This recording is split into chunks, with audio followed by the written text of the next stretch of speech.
And we are up and running. A beautiful, beautiful spring day. And as we're moving toward the beginnings of summer, it is what, the 8th of June. So in about 2.5 weeks, we'll have the solstice. And then the dog days of summer will be awaiting us. So, Oh, yes, well, that sounds more like the lady that lives upstairs who sings at 3 in the morning. got to work on my dog impression. Yes, and she's got to work on her opera impression. It gets pretty grim every once in a while when you're living in one of those Irish boarding houses, and you have people who are by nature given to song, living above you or below you, and after they get a couple of brewskis down, they're going to proclaim it to the world. That's right. That's right. How can you keep from singing, right? As the song says. So. Yes, and I see that as just shared misery, but. Well, I guess misery loves company too. It does, absolutely. That's why you can always find your niche in the world if you're looking to share your misery, because this world can appreciate misery probably more than any other world in all of the cosmos. Yeah, but luckily we're starting to cotton on to that, and we're starting to kind of like realize, hey, I don't need to buy into it. Everyone else can buy into that, but that doesn't mean I have to. And this is sort of the path out, the path to sanity. Because throughout the Course, Jesus calls us insane again and again, but it's not really a put down. It's just an explanation. He's not giving us a hard time. He's just letting us know how things are. Yes, we're not the crown of creation that we imagined ourselves to be in our current state, but we are the crown of creation in our true state. Yeah. And so I think we should have an estate sale and sell the current state and return to our truth. It's and true. The way that we can accomplish that is through the act of prayer. And we're really looking deeply into the section in the Course called the Song of Prayer. And we're on that third section, talking about praying for others. So you want to pick up where we left off? Yeah. So in praying for others, we were on paragraph 5. So it goes, stand still an instant now and think what you have done.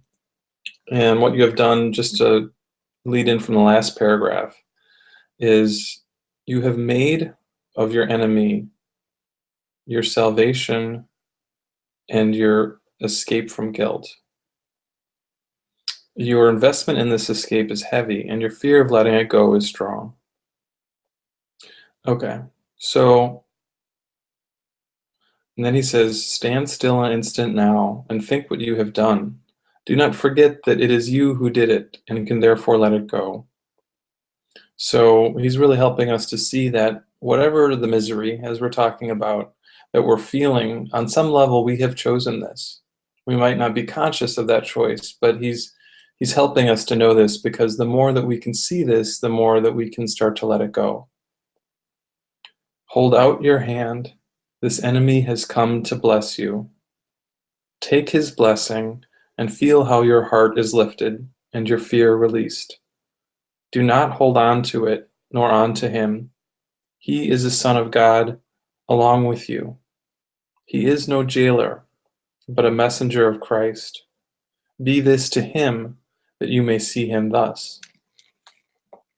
So this is all about a transformation of our perspective. Whenever we're seeing anyone as our jailer, whenever we're seeing anyone as our enemy, whenever we're seeing anyone as the cause of our suffering, and this could be a political figure, or it could be a family member, it could be a coworker, we're actually thinking that they have the power to make us happy or sad. And that's the lie. That's the lie that we're coming to see is not true. And as we come to see that it's not true, then all of a sudden we open up into a new choice. And this is the choice that Jesus is describing here so poetically, is we have this choice to see everyone as our brother and to see everyone as on the same journey that we're on. So he's just asking us to realize that that's our choice and to consider making that choice with him. That's very true. And it's interesting how this world is a place where we have made victimhood not just an institution, but a high art. And, we're seeing that, especially in the political arena right now. Everybody is screaming about what a victim this person is or that person is, and how we're treating each other so shabbily. And that's kind of the worst way to approach what's going on in the world. Because by doing that, you're reinforcing it. You're saying, yes, this poor soul was so vulnerable that any assault, any attack could cripple or damage him or her. And, when we approach things that way, we really continue to wallow in the mire. And you don't want to, turn on somebody who's having a little bit of a pity party and, villainize them and say, well, you made yourself the victim and so you fix it. But at the same time, we can have our own internal dialogue where we affirm the truth that they have the power over this, whether they're willing to acknowledge that at this point in their life or not. They nonetheless do have that option. So, it's all a matter of reality. What is your reality, and are you willing to acknowledge your reality? Can you accept it for what it is?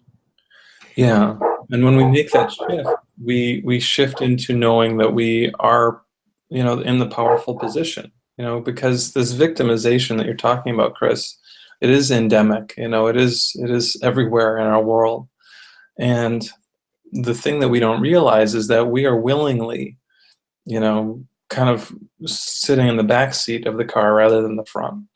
We're excuse me, we're willingly turning over our ability to choose peace. But the good news is that we can make that choice again. We can choose to say, no, I want to realize that I can choose here. And what I want to choose is I want to choose peace. I don't want to choose suffering. I don't want to choose pain. I don't want to choose smallness. And we might say logically, well, why would I ever choose those things? And the reason that we would choose them is because that reinforces our belief that we are a separate body, that we are a separate thing, somehow apart from our Creator, somehow alone in all the world. And that's just not true. It's never been true. It never will be true. But we can know that only love is real. So, yeah, I think that if we really listen within, we find that we've actually had everything that we needed all along. A lot of times we pretend that we have a problem. We believe that we are somehow less than or not complete, and that is actually just a made-up story. But we can let go of the story. We can say, I want peace instead of this. And that way we can know that we're actually whole. So this is all about remembering really what we're here for. As Jesus asks over and over in the text, what is it for? Well, ultimately it's for healing. It's for releasing. It's for coming to know our truth. And that's what we always want to do. So I'm just going to go ahead right to the next paragraph here, paragraph 6. Jesus says, "It is not easy to realize that prayers for things, for status, for human love, for external gifts of any kind, are always made to set up jailers and to hide from guilt. So when we're asking for things by praying, we are making somebody to blame or responsible, Because if we don't get that thing that we want, well, somebody's to blame, even if it's just God or Jesus. But that's not really the truth.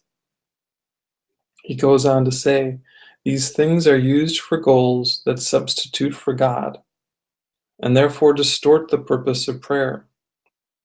The desire for them is the prayer. One need not ask explicitly. The goal of God is lost in the quest for lesser goals of any kind, and prayer becomes requests for enemies. The power of prayer can be quite clearly recognized even in this. No one who wants an enemy will fail to find one, but just as surely will he lose the only true goal that is given him. Think of the cost and understand it well. All other goals are at the cost of God. So Jesus is really encouraging us here to be really clear about our purpose, to ask ourselves what it is that we want. You know, oftentimes we say, well, can I have both? Can I have the things that I want and God? But what he's really telling us here is ultimately we need to make that choice. And we need to say within our hearts, you know, that I want the peace of God more than anything. I want that, period. And then what will happen is the things that we need will come to us and will show us the way. It's easy for us to ski right over any rough areas, and the rough areas are actually where the grist is, where you really get that deeper level of understanding, you know. And the thing I like in this section, it says these things are used for goals that substitute for God and therefore distort the purpose of prayer. So the desire for them is prayer. So all of your desires, even if you've got your secret desires where, you know, you have some sort of a fetish or phobia about bovines or whatever, you know, that is a prayer in itself, in its own way. And you have to really stop and look at what's going on in that constant interplay of thought going on in the mind. Because even though you may not be able to entirely calm the mind yet, as you're working to move forward, if you can start to identify these little prayers that you are entertaining for, you know, somebody to assassinate somebody, or somebody to tar and feather somebody, or whatever it is that you know and down at the core of your being is wrong, if you can just learn to start checking those. And when you find yourself drifting into that direction of contemplating something, desiring something, and realizing that it is a very negative desire, then you're going to be able to counteract that, so that the act of prayer becomes once again a sacred and holy process, rather than just entertaining this ongoing dialogue in the back of your mind that is villainizing, attacking, you know, disrupting, and resisting looking at the healing potential that you are surrounded by in every situation that you experience in life. Yeah, and I think that the more we can notice when we're doing that, the more that we get a chance to make that choice, because it always is there. The choice for love is ever present. But how often are we thinking, oh, I can be loving here, you know, I can be kind and compassionate in this circumstance too. So this becomes our work, is just noticing, okay, oh, I'm upset again. I went off the rails for a bit. That means I have a chance to choose again. Or this time I'm beating myself up. I'm feeling bad and judging myself. Okay, well, now I can again choose kindness for myself. So this becomes sort of an ongoing, you know, remembering over and over and over again. and we start to develop it, as an automatic thing. We start to want to choose love in every situation, and the times where we don't, we actually start to feel like something is off or something isn't feel right, and that's a good thing. We're starting to get in the habit of all this. Exactly. And it goes on, to point out our culpability when it says, no one who wants an enemy will fail to find one. And that's very revealing. It really attacks or dismembers the whole realm of duality, because we think, oh, we're life affirming, we're on the positive side of the spectrum. But as long as there's a negative side of the spectrum, then you're still in the realm of duality. So, and I think, Gary Renard not too long ago pointed out in one of his publications, one of his posts on Facebook, that the whole idea of death and resisting death and being afraid of death or having a concern about death is as absurd as the idea of life, because life in this corporeal form is a distortion or a perversion of what life truly is. So, on the deepest level, when we're getting into our interior work, we have to realize that we have to give up the idea of I am alive or I am dead and step back even further and get into that idea of I am the eternal presence. I don't experience life or death. I observe those phenomena around me. But in truth, I am so far beyond that. I am so far transitional above that, that both of these ideas are equally absurd. So, that all loops back around again and again and again into every little level of our existence. And, as he says here in the final few words in this paragraph, think of the cost of what you are doing here and understand it well. All other goals are at the cost of God. So whatever it is that you're seeking, no matter how much you may dress it up in really lovely, flowery language in your mind, the reality is that it is attainable. It is something you can achieve, but it is at the cost of God.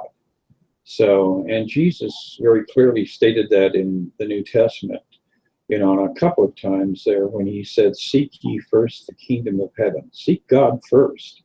And then everything else around that will be whatever it is supposed to be for your own advancement and for your own greater glory. So this really reduces that whole concept of prayer down to a very elemental level. It's either prayer as an act of communion and reunion with God, or the constant inner dialogue that is blocking your connection to God from you.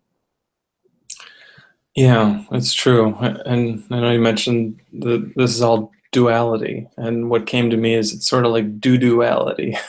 This is a world full of doo-doo. And who do the doo-doo but you do. So, it's true. It always comes back to me. Right. It gets uglier and uglier and uglier. But ultimately, when it gets to that point where it's at its darkest level, that's when you finally stand up and go, damn, what am I doing down here in the cesspool? It's time to make a change.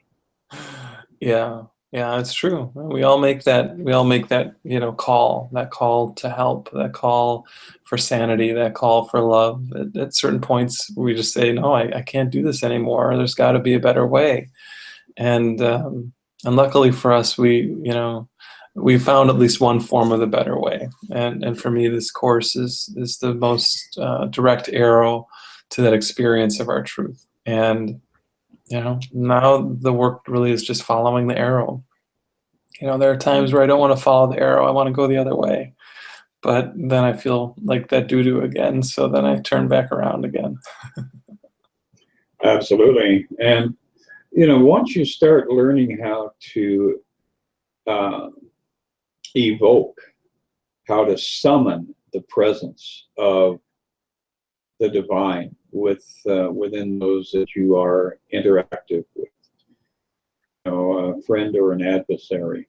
If you can ask for the Holy Spirit or the Christ within you to help you see the Christ within everybody that you're interactive with, it becomes a very graceful dance, because all of a sudden you do start to see people through a different lens. You do start to see them in a different perspective.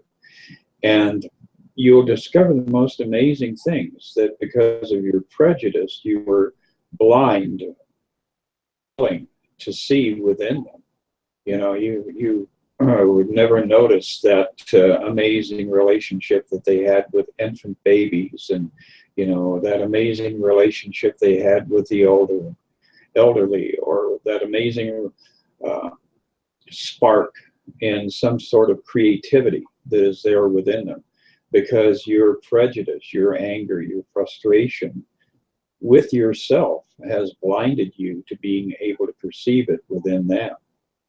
And so it gets really ugly, but it all again goes back to that one simple idea: are you a victim, or are you in control of your fate? And controlling it from the highest level of control, which is surrendering it to God and living in that state of peace. Yeah. Yeah. As that workbook lesson says, I'm not a victim of the world I see. I mean, you and I talk for, minutes and hours and hours if you add all this up, but sometimes it just comes back to these very simple statements. If we could just remember that everything we do all day, I am not a victim of the world I see. What a different experience that would be. Yeah, it makes television actually enjoyable. Even CNN? Oh yeah, yeah. You can see beyond the sea in CNN, and recognize the truth that all of this is it's our own version of Alice in Wonderland. That's what we have scripted this world to be. So if you think that the guy over on the other side of the street from you is nuts because his beliefs are different than yours, and that you could not possibly understand how this person could look at the same situation that you're looking at and not see it the way you see it, then you're entertaining a special level of narcissism, I would say. And we are all narcissists. That's part of the ticket to ride on this joyride. So, the person across the street is seeing the same situation, but through their level of perception, and they're sitting there wondering, how can that idiot across the street from me not see it the way I see it?